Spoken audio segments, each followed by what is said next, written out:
The thought was yet in his mind, when, first one and then another, with every variety of pace and voice, one deep as the bell from a cathedral turret, another ringing on its treble notes the prelude of a waltz, the clocks began to strike the hour of 3 in the afternoon.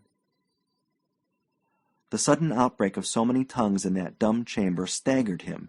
He began to bestir himself, going to and fro with the candle, beleaguered by moving shadows, and startled to the soul by chance reflections.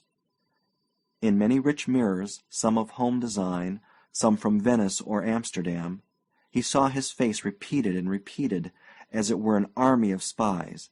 His own eyes met and detected him, and the sound of his own steps, lightly as they fell, vexed the surrounding quiet. And still, as he continued to fill his pockets, his mind accused him with a sickening iteration of the thousand faults of his design. He should have chosen a more quiet hour. He should have prepared an alibi. He should not have used a knife. He should have been more cautious, and only bound and gagged the dealer, and not killed him. He should have been more bold, and killed the servant also. He should have done all things otherwise. Poignant regrets, weary, incessant toiling of the mind to change what was unchangeable, to plan what was now useless, to be the architect of the irrevocable past. Meanwhile, and behind all this activity, brute terrors, like the scurrying of rats in a deserted attic, filled the more remote chambers of his brain with riot. The hand of the constable would fall heavy on his shoulder, and his nerves would jerk like a hooked fish. Or he beheld, in galloping defile, the dock, the prison, the gallows, and the black coffin. Terror of the people in the street sat down before his mind like a besieging army. It was impossible, he thought, but that some rumor of the struggle must have reached their ears and set on edge their curiosity. And now, in all the neighboring houses, he divined them to be sitting motionless and with uplifted ear. Solitary people condemned to spend Christmas dwelling alone on memories of the past, and now startlingly recalled from that tender exercise. Happy family parties struck into silence round the table, the mother still with raised finger, every degree and age and humor, but all by their own hearths, prying and hearkening and weaving the rope that was to hang him. Sometimes it seemed to him he could not move too softly. The clink of the tall Bohemian goblets rang out loudly like a bell, and alarmed by the bigness of the ticking, he was tempted to stop the clocks. And then, again, with a swift transition of his terrors, the very silence of the place appeared a source of peril, and a thing to strike and freeze the passer-by. And he would step more boldly, and bustle aloud among the contents of the shop, and imitate, with elaborate bravado, the movements of a busy man at ease in his own house. But he was now so pulled about by different alarms that, while one portion of his mind was still alert and cunning, another trembled on the brink of lunacy. One hallucination in particular took a strong hold on his credulity.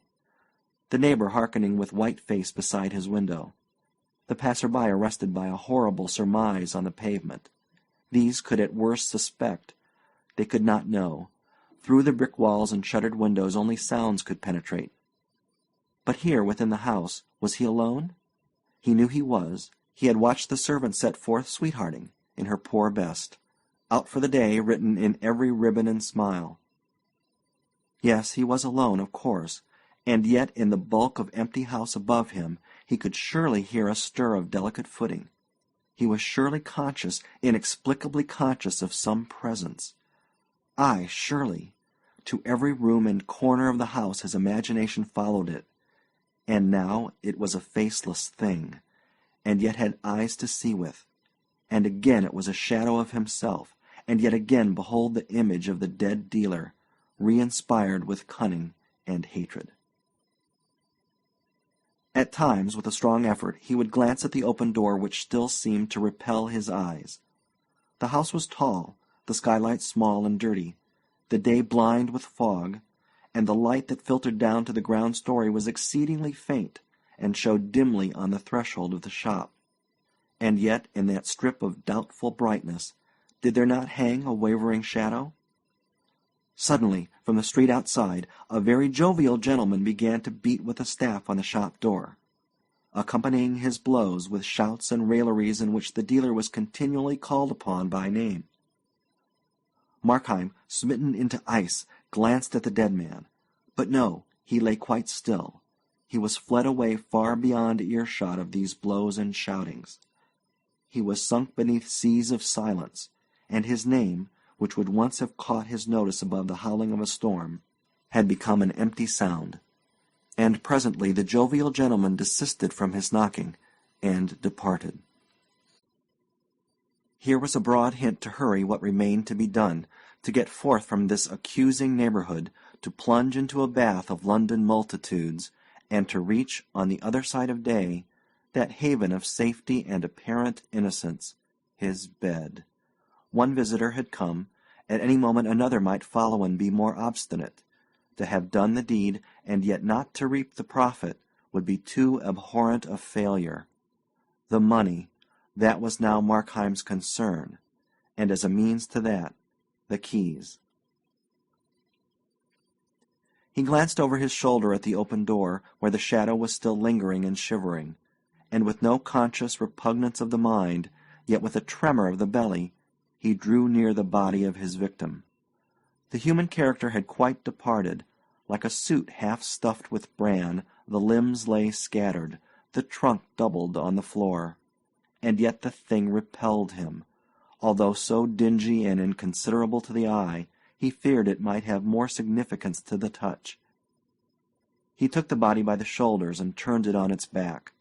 It was strangely light and supple, and the limbs, as if they had been broken, fell into the oddest postures. The face was robbed of all expression, but it was as pale as wax, and shockingly smeared with blood about one temple. That was for Markheim the one displeasing circumstance. It carried him back upon the instant to a certain fair day in a fisher's village.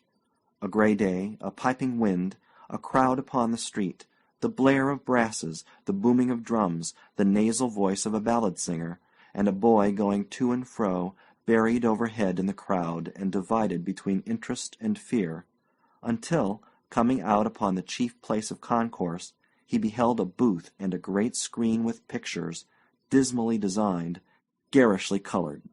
Brownrigg with her apprentice, the Mannings with their murdered guest, Weir in the death grip of Thurtell, and a score besides of famous crimes. The thing was as clear as an illusion. He was once again that little boy. He was looking once again, and with the same sense of physical revolt, at these vile pictures. He was still stunned by the thumping of the drums.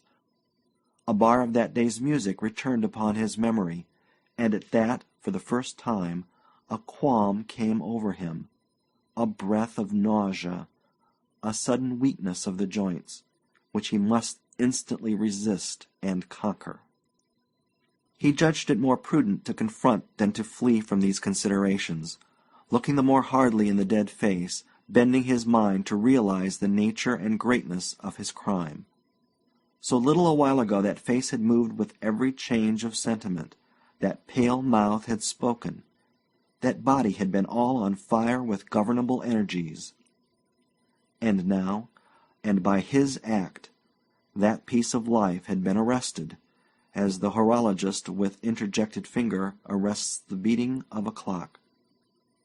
So he reasoned in vain. He could rise to no more remorseful consciousness. The same heart which had shuddered before the painted effigies of crime looked on its reality unmoved.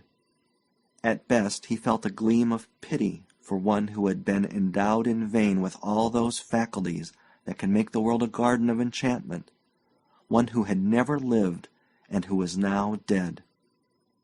But of penitence, no, not a tremor.